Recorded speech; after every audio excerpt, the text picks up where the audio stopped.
Mas a gente abre o programa de hoje também com um assunto super importante, afinal, hoje é o Dia Mundial de Combate à LER. Lesões por esforços repetitivos. E a gente sabe o quanto é importante tocar no assunto, porque é algo que diminui muito a qualidade de vida, algo que aumenta custos públicos, algo que muitas vezes interrompe aí uma rotina de trabalho que acaba afastando tanta gente dos seus ofícios. Então a gente convidou para bater esse papo o Dr. Bruno Li, que é ortopedista. Tudo bom, doutor? Tudo bom, tudo bom. Bem-vindo. Obrigado. Prazer tê-lo aqui, porque de fato a gente sabe o quanto é imprescindível tocar no assunto e entender para que a gente tenha o quê? Uma prevenção. Antes até da gente começar e de você me contar aí um pouquinho mais, a gente vai para um VTzinho de abertura com dados. Olha lá.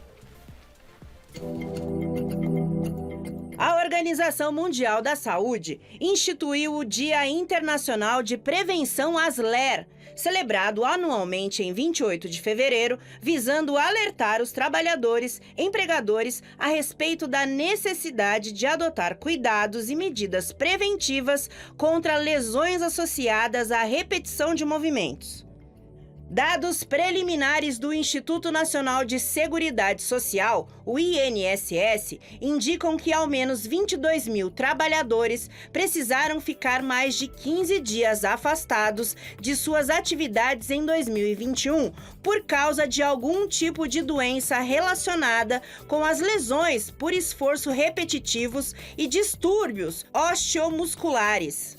O número representa 11,19% de todos os benefícios concedidos pelo INSS no ano passado. Por isso, a prevenção é a maneira mais eficaz de resolver o problema.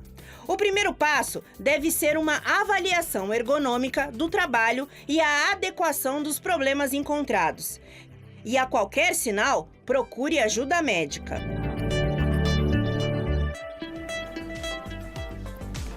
Tá aí, gente, não é brincadeira e ficar afastado tanto tempo, né, do ofício, a gente sabe que é algo hoje Com certeza. muito complicado, né, doutor? Com certeza. Conta pra gente, então, até para que a gente entenda, né, como é feito o diagnóstico que vai, de fato, caracterizar esse quadro de LER. Bem-vindo. Obrigado. Então, LER, na verdade, se você for pesquisar no Google LER, você vai aparecer LER-DORT, LER-DORT. Por que LER-DORT, né? Na verdade, assim, LER significa lesão por esforço repetitivo. Ok.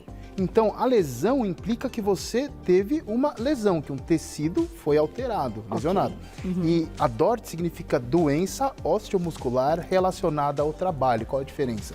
Que às vezes você tem a dor, mas você faz exames de imagem e não tem lesão anatômica, não tem nada que foi degenerado, entendeu? É mais uma dor. Isso não indica que não exista o problema. Eles só estão adequando o nome para englobar, porque assim, mesmo envolve muito a questão trabalhista, né? Então, se você definir que só pode ter afastamento quem tem lesão, se você apresentar um exame de imagem sem lesão, você não tem problema, só que você tem dor. Só que você tem dor, é claro. Exatamente. E a dor acaba sendo, às vezes, incapacitante e até impossibilitando o que é, de fato, a atividade que a pessoa executa. Com e certeza. que, por isso, ela chegou nesse quadro. Exatamente. No entanto, eu estava até conversando com a minha diretora antes do programa começar, e a gente falou, não, vamos tocar nesse assunto. Quando a gente fala LER, então, a lesão, ela pode acontecer onde? Porque logo a gente pensa em tendinite. Então, eu queria que você contasse um pouquinho e diferenciasse, né? Então, toda tendinite pode ser LER ou inverso? Como é que é isso? Sim. Então, primeiramente, tem que ter um caráter mais crônico, né? Então, o diagnóstico geralmente é clínico e é uma coisa meio insidiosa, porque não é a primeira dor que você sente no punho, alguém que digita, que você já fala, puxa, vou procurar um médico. Não, é uma dorzinha, você vai deixando, né? Vai alongando, e aquilo vai se arrastando e, na verdade, ao invés de, como em uma lesão, um machucado do dia a dia que vai melhorando, aquilo se mantém ou começa a piorar, né? E aí você começa a suspeitar de lesão por esforço repetitivo. A tendinite, como o próprio nome diz, é uma inflamação do tendão, né? Então, é importante a gente falar o que é a inflamação. Existem dois tipos de inflamação. Tem inflamação normal e tem inflamação patológica, que acho que não é muito nosso foco hoje. Inflamação patológica é assim, a inflamação causada por doença autoimune, lúpus, artrite reumatoide. A inflamação normal é a resposta do corpo a alguma lesão de tecidos. Tá? Então, por exemplo, cortei minha mão, estou cozinhando, a faca escapou, cortei a mão. Se não fosse o processo inflamatório, aquele corte ficaria aberto. Entendi. O que faz aquilo cicatrizar é o processo inflamatório, que por um lado repara o tecido e por outro lado ele deixa dolorido, vermelho, quente, né? Que é o efeito colateral. Quando existe uma lesão crônica, você não dá tempo daquilo ser reparado. Entendi. Então fica aquele processo regenerativo e sempre no corpo, quando existe alguma reparação repetida várias vezes no mesmo lugar, aquele tecido começa a se alterar devido aos mediadores inflamatórios. Então, ao longo do tempo, o tendão ele fica dentro de uma bainha, de uma capa. Aquele tecido em volta dele começa a se inflamar, que é chamado de sinovite. Quando a sinovite permanece, a própria estrutura do tendão, que ela é bem lisinha, parece aqueles queijos nozinhos, sabe? Sim, sim. Muito parecido com aquele, ele começa a ficar fibroso, começa a engrossar, ficar irregular e, eventualmente, casos mais graves, ele rompe mais fácil. E aí pode ter um rompimento, Pode ter um rompimento, Então a gente pode dizer que toda LER é de fato uma tendinite, mas acabou sendo... Não que a tendinite seja sempre LER, porque pode ser pontual. Pode ser pontual. Mas toda LER vai ter começado com uma tendinite. Que é o mais comum, principalmente na região dos punhos, assim. Né? Quando a gente cita até locais, a gente tem uma imagem para colocar na tela, olha lá. Então a gente mostrou aí nas imagens dos dados, mãos, né, que acaba sendo um local comum. Queria que você contasse um pouquinho de todos eles, doutor. Sim. Então, assim, mão... geralmente é mais para membro superior, né? Membro inferior, assim, é geralmente para quem carrega mais carga, mas do dia a dia de escritório, geralmente é membro superior. Tá. Se você imaginar cotovelo, ombro e punho, imagina alguém trabalhando num escritório antigamente, como era? Tava lá aquele computador grandão, aquela gavetinha, você puxava a gavetinha, trabalhava aqui, ó. Então, na verdade, qual o ideal? Você ficar com as costas apoiadas, com o cotovelo aqui encostado, sem forçar o ombro, com as mãos aqui trabalhando sem tensionar muito os tendões extensores. Tá. Hoje em dia, o que é? Um laptop em que a tela fica encostada no teclado. Então, você não vai usar a tela aqui em cima, você usa a tela na mesa. Então, você já fica assim. Então a coluna já está forçada. O computador fica lá na frente, você está sobrecarregando o ombro. E aqui você está sobrecarregando os extensores do punho. E a musculatura que faz a extensão dos dedos e do punho, ela tem origem aqui, no cotovelo. Tá. Então, na verdade, acaba sendo que uma coisa em conjunto, né? Aí tem gente que sobrecarrega mais o punho, tem gente que sobrecarrega mais o ombro, mas geralmente é pela má ergonomia, né? Pela má posição de trabalho. Agora, a gente vai falar de prevenção, que é sempre mais importante. Claro que no final a gente vai falar de tratamento também. No entanto, pensando na prevenção, como é algo que muitas vezes está associado ao trabalho e à rotina, então, daquele paciente, é claro que depois de inflamado e de um quadro instalado, não tem outro jeito do que se afastar um tempinho para aquilo voltar. Com certeza. Como você disse, o tecido se restabelecer. Sim. Mas para não chegar neste ponto, doutor... Principal, melhorar a posição. A postura. Então, elevar a tela, pegar um teclado auxiliar, ao invés de utilizar o próprio teclado do laptop, por exemplo, colocar um teclado numa posição melhor. Não trabalhar muitas horas em seguida, dar um intervalinho, movimentar um pouquinho, fazer exercícios de fortalecimento, não necessariamente durante o trabalho, mas sempre fortalecer, sempre alongar, talvez parar 30 minutos a cada 2 horas. Aquela ginástica, acabei de esquecer o nome, mas enfim, que as empresas também oferecem. Ginástica laboral. Ginástica laboral, obrigado, doutor. É eficiente para prevenção? Claro. Só que não adianta você fazer uma ginástica laboral, focar no trabalho e ficar 10 horas digitando, né? Porque você acaba sobrecarregando novamente, entendeu? Então é sempre um equilíbrio. E tentar sempre pesquisar, porque quanto pior a sua posição durante o trabalho, mais rápido a sobrecarga vai ocorrer. Porque uma coisa é você trabalhar, por exemplo, com o punho apoiado, o cotovelo apoiado assim, outra coisa é você trabalhar assim, segurando o mouse assim o dia inteiro. Esses tendões vão ficar o tempo inteiro sobrecarregados e aquilo vai começar a doer. E, doutor, agora eu me lembrei, comentei com o doutor que eu sou filha de terapeuta ocupacional, né? Um beijo para minha mãe, que é uma super profissional. Agora eu me lembrei, ela também faz órteses e tal. Essa parte, então, de, por exemplo, deixar imóvel, né? Quando a pessoa tem um início de dor e tal, é importante também? É importante, porque você força a pessoa a não sobrecarregar. Se você está com o punho imobilizado nessa parte extensora, se você imobilizar aqui...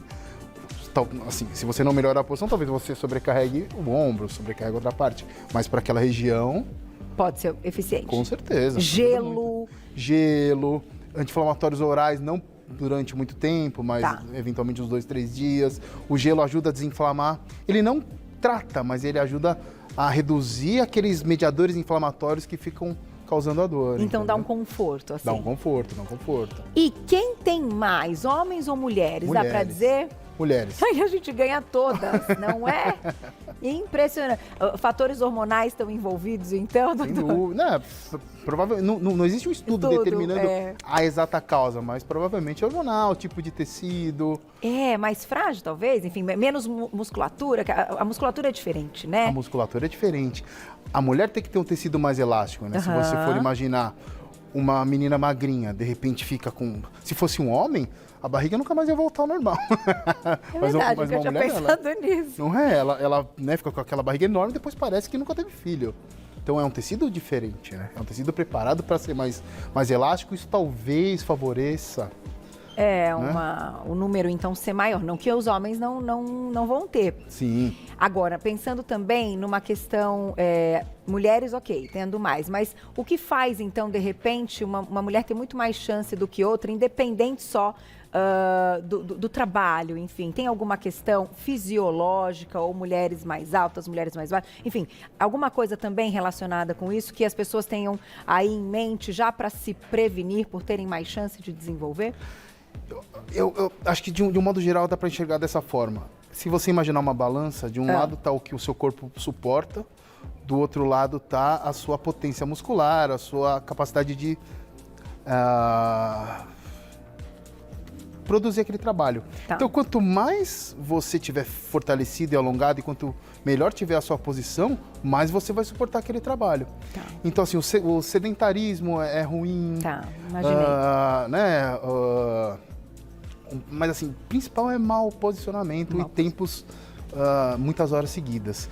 Se você for imaginar hoje home office, por exemplo, às vezes é um ambiente completamente que não foi preparado para aquilo, uma mesinha que estava lá, pega qualquer cadeira que tinha em casa, coloca o laptop ali e fica trabalhando. E você trabalha muito mais horas em casa do que fora, né? Você não desliga, né? Você não desliga. Tem que resolver uma coisinha. Você tá no meio do jantar, você vai lá, fica meia hora. Depois vai, e aí acaba sobrecarregando. Isso quando não vira quando o sofá não vira, né? A poltrona, né, no sofá. Exatamente. E aí a coluna... Vai pro brejo, a gente tem que tomar muito cuidado. E depois, tá vendo? Pessoas jovens, né? Que apresentam. Sim, pessoas jovens. Geralmente que estão dentro do mercado de trabalho. Tem perguntinha já do público na tela. Obrigada, Vanessa. Um beijo. Todos os dias acordo com dores nos dedos ao movimentá-los. O que pode ser? Então, acho que a primeira coisa a ser descartada é se não existe uma origem não mecânica para aquilo. Então, as doenças reumatológicas. Passar em um bom reumatologista, para ele solicitar exames, existem alguns critérios de sintomas, né? Para justamente, às vezes, você ficar tratando fisicamente uma doença que deveria ser tratada por meio de medicamentos. Pensando nessa questão e descartando, agora me veio outra na cabeça quando eu olho essa imagem assim. A dor, então, de quem tem essa lesão por esforços repetitivos, ela é diferente, por exemplo, de quem tem uma síndrome do túnel do carpo, que tem um formigamento. Então, é legal até a gente comentar um pouquinho como seria essa dor para o público entender. Bom, uma tem origem em tendão, outra tem origem em nervo. Nervo, geralmente o pessoal imagina que é um conceito errado, que é... Sabe peça de carne? Já viu peça de carne? Tem aquele tecido que se tira. Você fala, tira o nervo. Aquilo não tem nada a ver com nervo. Aquilo não é nervo. Entendi. Aquilo é a capa do músculo, que é chamado de fáscia. O nervo, na verdade, você não consegue sentir, que ele é um tecido bem molinho. Se você palpar assim, você não consegue perceber muito bem. Então, o tendão, ele liga o músculo no osso, serve pra gente mexer. E o nervo é a fiação. Então, ele serve para tanto levar o estímulo para o músculo ativar, quanto trazer o estímulo da nossa sensibilidade. Entendi. Então, a dor relacionada ao tendão é mais relacionada ao movimento. Então, aquela dor que você movimenta dói, fica... A dor relacionada ao nervo geralmente é formigamento, parestesia, dor em choque. Então, são sintomas um pouco mais... Uma fraqueza, assim. Exatamente, uma fraqueza, um peso, às vezes a musculatura, porque aqui o túnel do carpo, ele é um túnel que passa aqui no carpo. Então, de um lado é osso, por outro lado... Por baixo aqui tem a parte óssea, por cima existe uma capa e por dentro passam 9 tendões. Quer mostrar? Será que dá pra gente ver aqui na mãozinha? Nossa, ótima ideia. Lá. Vamos ver. Adoro essa mãozinha. Então aqui seria mais ou menos o túnel do carpo, né? Que é a parte palmar. Tá. Então, por aqui passam todos os tendões flexores dos Doutor, dedos. você consegue mostrar aqui, ó, isso? Pra Toninho essa. vai... Aí, boa, boa. Vamos lá. Ele vai... Isso, vai Então, ficar aqui, bem ó. focadinho. Aqui seria a parte palmar, né? Tá. Então, por aqui passariam todos os tendões que fazem a flexão dos dedos, né? E o do hálux, então são 9. E passa o nervo mediano, que inerva a musculatura da mão, porque a gente tem músculo na mão também.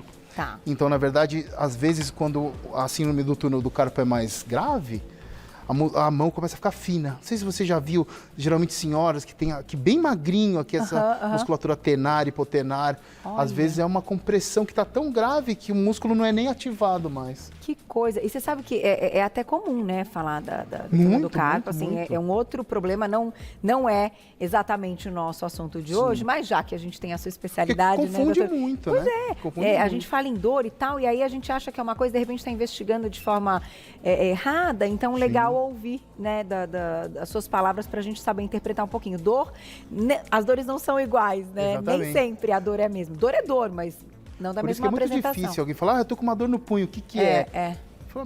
Pode ser muita Pode ser coisa. muita coisa. Pode ser muita coisa. A gente vai aproveitar, então, já que o doutor comentou que o alongamento é extremamente importante, a gente foi lá conversar com o nosso queridíssimo Cadu Ramos, que é fisioterapeuta, quem eu tenho uma admiração, assim, demais, eu gosto muito do trabalho do Cadu, e ele deu aí algumas dicas de alguns alongamentos que a gente pode fazer em casa, olha lá.